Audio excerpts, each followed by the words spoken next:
Assalamu alaikum students. Hafiz Nabeel Ahmad here. आज introduction to business important topic management leadership and internal organisation को हम discuss करेंगे.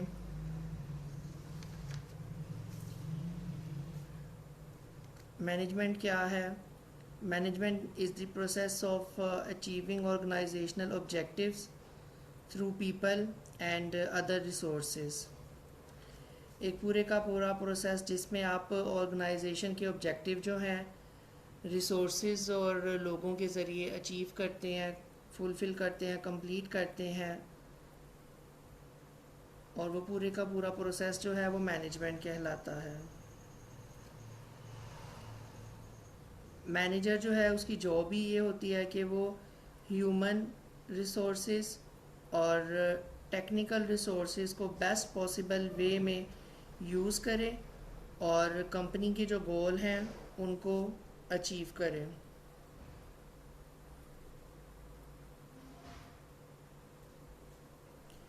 Management hierarchy.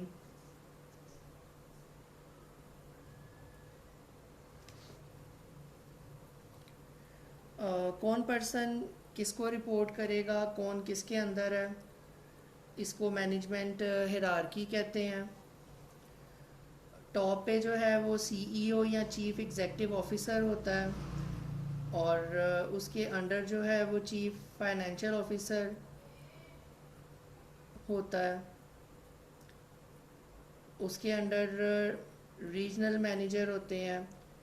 Regional manager के अंदर divisional head, director और deans होते हैं और उनके अंडर जो है सुपरवाइज़र्स, डिपार्टमेंट चेयरपर्सन और प्रोग्राम मैनेजर होते हैं.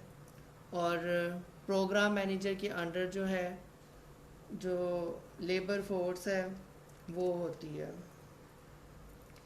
जो जितने भी डिसीजन है सारे के सारे बेसिकली वो टॉप मैनेजमेंट करती है और उसको जो इम्प्लीमेंट है वो प्रोग्राम मैनेजर और सुपरवाइज़र करवाते हैं.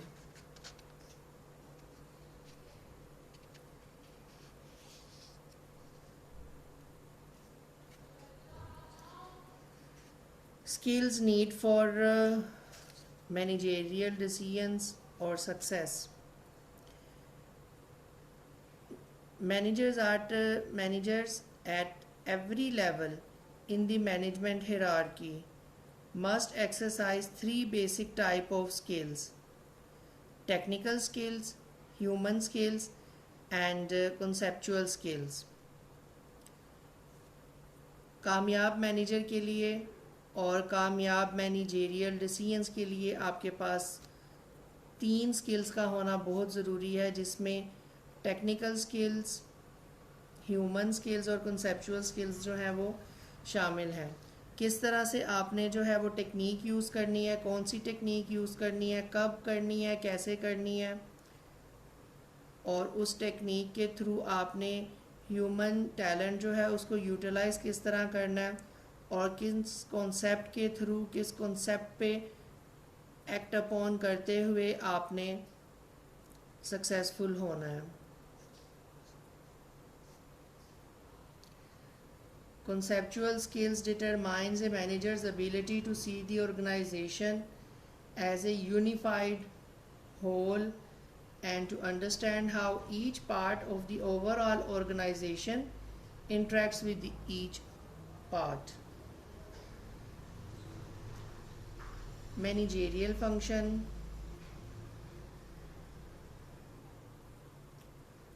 Planning, organizing, directing and controlling. Basically these are 4 basic managerial function. Planning is the process of anticipating future events and conditions and determining courses of actions for achieving organizational objective. Organizing is a process of blending human and material resources through a formal structure of tasks and authority, arranging work, dividing tasks among employees, and coordinating them to ensure implementation of plans and accomplishment of objectives. Directing, guiding, and motivating employees to accomplish organizational objective. Once an organization has been established, manager mostly focus on directing. Directing might include training, setting up schedules, delegating certain tasks, and monitoring progress.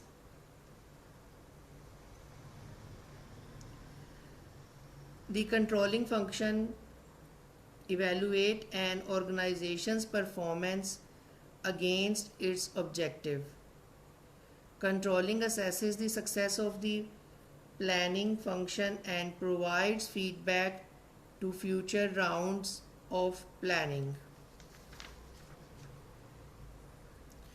Setting a vision and ethical standards for the firm. Vision. A business begins with a vision. Vision is the perception of marketplace needs and the ways a firm can satisfy them. Vision is very important as vision serves the target for a firm's action, helping direct the company towards opportunities and differentiation it from its competitors.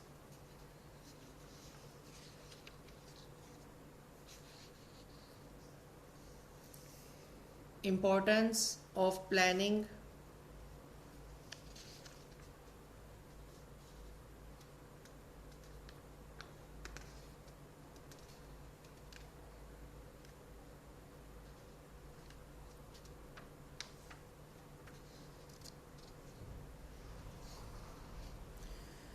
Although some firms manage to launch without a clear strategic plan, they won't last long if they don't map out a future.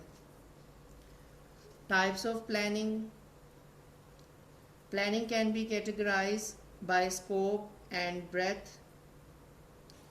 Some plans are very broad and long range, while others are short range and very narrow. The categories are strategic planning, tactical planning, operational planning, and contingency planning. The most far-reaching level of planning is strategic planning.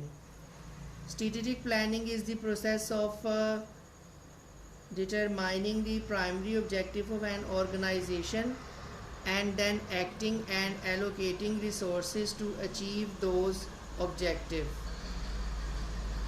Generally, strategic planning is undertaken by a top executive in a company.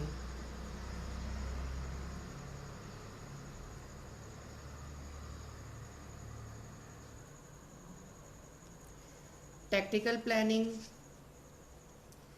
Tactical planning involves implementing the activities specified by strategic plan. Tactical plans guide the current and near-term activities required to implement overall strategies.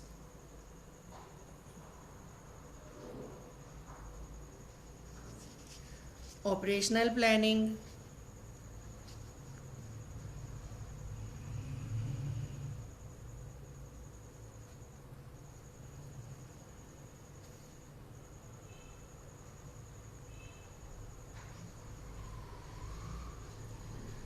Operational planning creates the detailed standards that guide implementation of tactical plans. This activity involves choosing specific work targets and assigning employees and teams to carry out plans. Unlike strategic planning, which focus on the organization as a whole, operational planning deals with developing and implementing tactics in specific functional areas.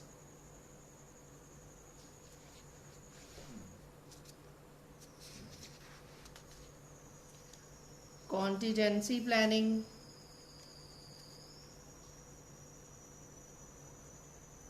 Contingency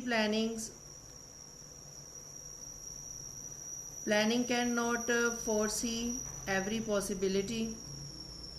Major accident, natural disasters, and rapid economic downturns can throw even the best laid plans into chaos.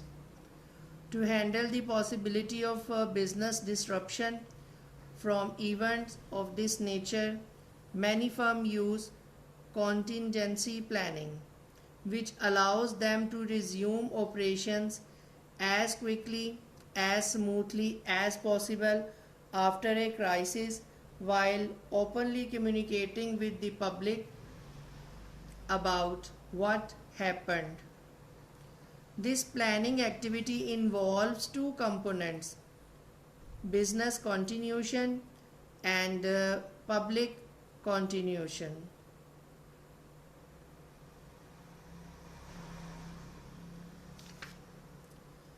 Planning and at different organization level. The strategic planning have a managerial level like top management. Tactical planning decisions are made by middle management. Operational planning are implemented by supervisory management, and contingency plannings are primarily made by top management, but all levels contribute to it.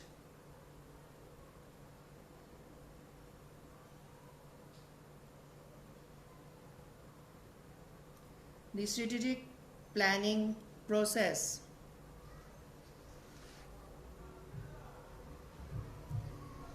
Strategic planning often makes the difference between an organization's success and failure. Strategic planning has formed the basis of many fundamental management decisions. Successful strategic planners typically follow these 6 steps.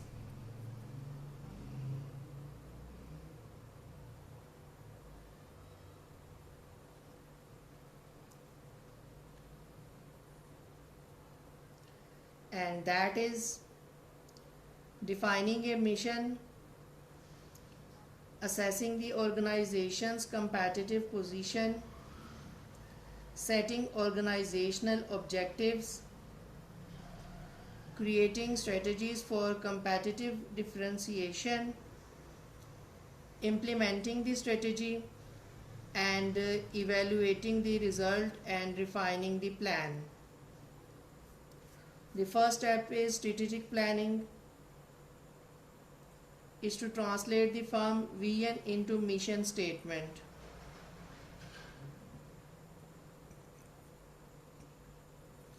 Mission statement is a written explanation of an organization's business intentions and aims.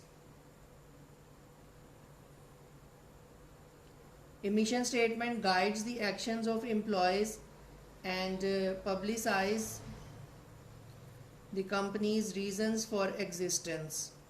Mission statement can be long or can be short.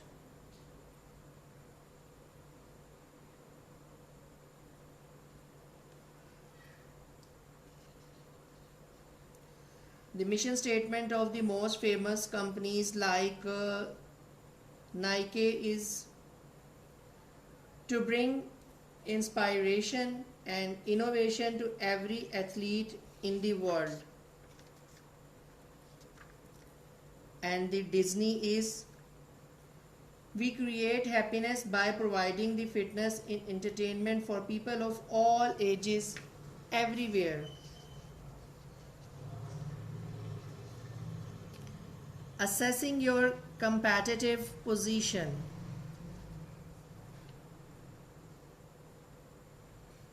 Once a mission statement has been created, the next step in the planning process is to determine the firm's current or potential position in the marketplace. The company's founder or top managers evaluate the factors that may help it grow or could cause it to fail. A frequently used tool in phase of strategic planning is the SWOT analysis.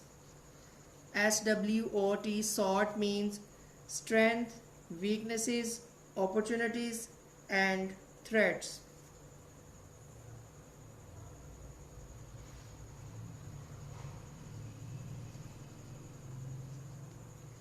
SWOT analysis continues with an attempt to define the major opportunities, strengths, threat, and weaknesses the firm is likely to face.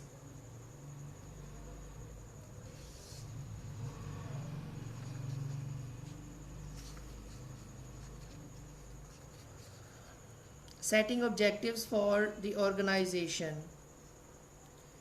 The next step in the planning is to develop objectives for the firm. Objectives set guidelines or guideposts by which managers define the organization's desired performance in such areas as new product development, sales, customer service growth, environmental and social responsibility, and employee satisfaction. While the mission statement identifies a company's overall goals, objectives are more concrete.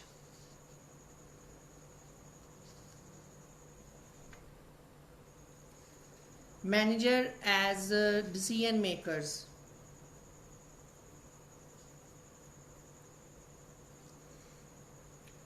Managers make decisions every day, whether it involves shutting down a manufacturing plant or adding grilled cheese sandwiches to a lunch menu.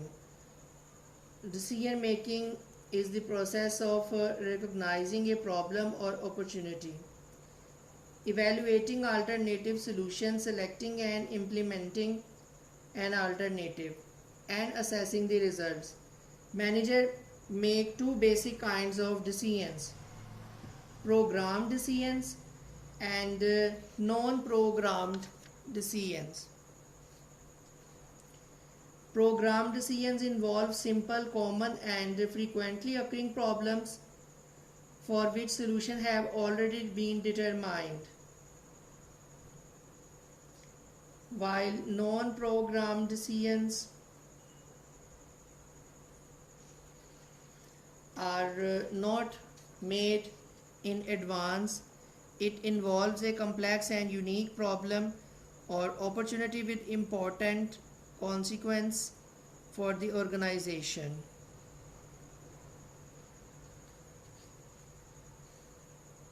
Managers as leaders.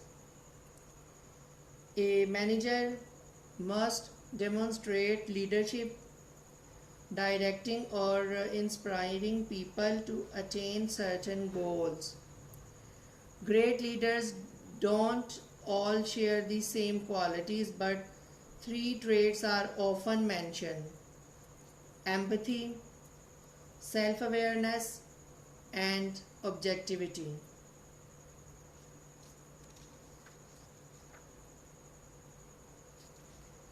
Leadership style. The way a person uses power to lead others determine his or her leadership style. Leadership styles range along a continuum, with autocratic leadership at one extreme end and free rein leadership at the other. Autocratic leadership is centered on the boss. Autocratic leaders make decisions on their own without consulting employees. They reach decisions, communicate them to subordinates, and expect automatic implementation.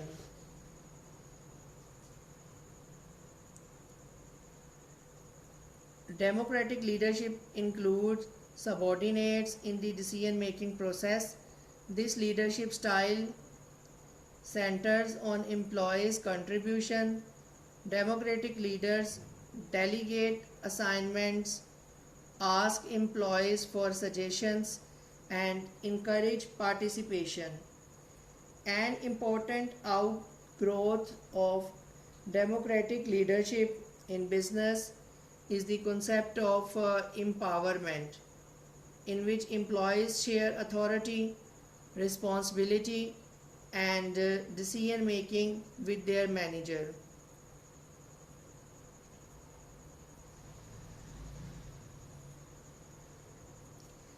At the other end of a continuum from autocratic leadership is free rein leadership. Free rein leadership believe in minimal supervision. They allow subordinates to make most of their own decisions. Free rein leaders communicate with employees frequently as the situation warrants.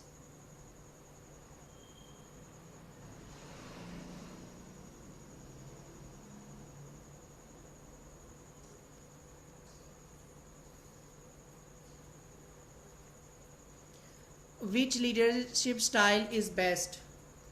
No single leadership style is best for every firm in every situation. In some circumstances or some organizational environment, autocratic leadership is best. In some other situation, democratic leadership proved itself a best option, while on the other hand, in some immediate cases, free rein leadership style is best. So it's depending upon the environment and organizational structure as well. Corporate culture. Corporate culture is organization system of principles, beliefs, and values.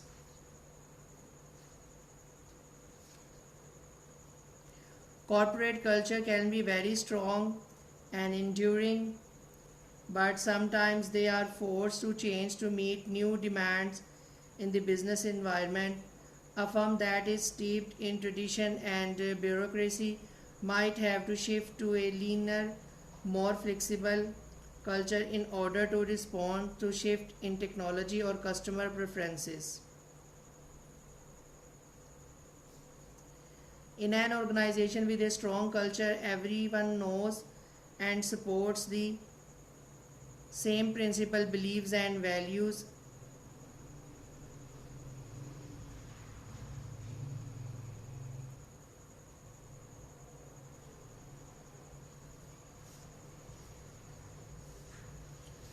Organizational structure. Organization structure group of people working together to achieve common goals.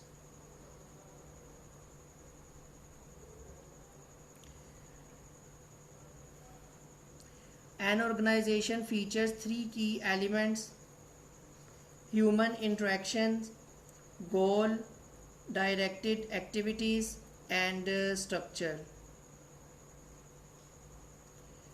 The steps involved in the organizing process are determining specific work activities necessary to implement plans and achieve objective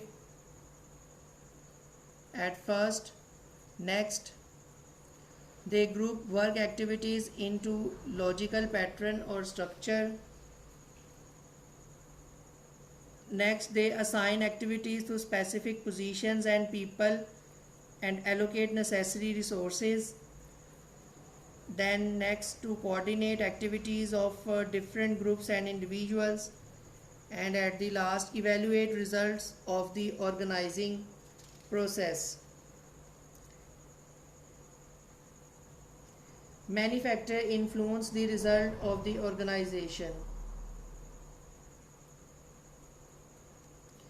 The list includes a firm goals and competitive strategy, the type of product it offers, the way it uses technology to accomplish work, and its size. Small firms typically create very small and simple structures. As a company grows, its structure increases in complexity. With increased size comes specialization and growing number of employees. A large firm may employ many salespeople along with a sales manager to direct and coordinate their work or organize an accounting department. Departmentalization.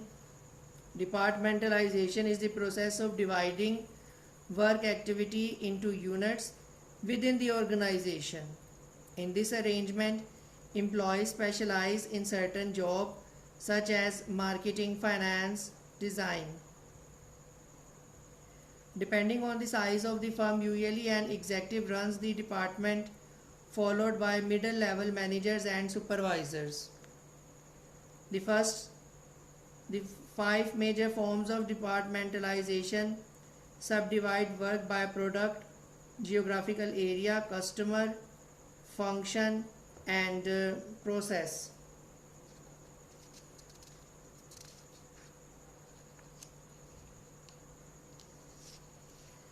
Delegating work assignments. Managerial process of assigning work to employee. This process is called delegation.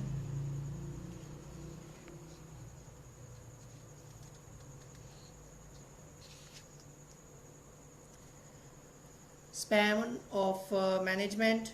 Span of management or span of control is the number of employees a manager supervises.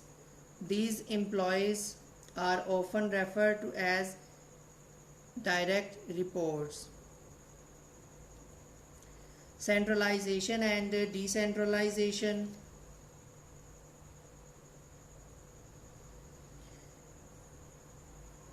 A company that emphasizes centralization retains decision making at the top of the management hierarchy.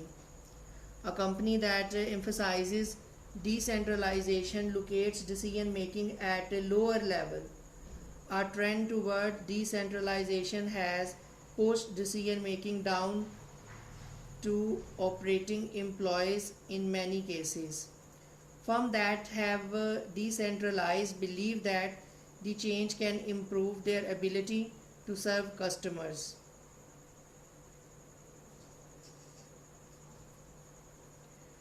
Types of organization structures: line organizations, line and staff organizations,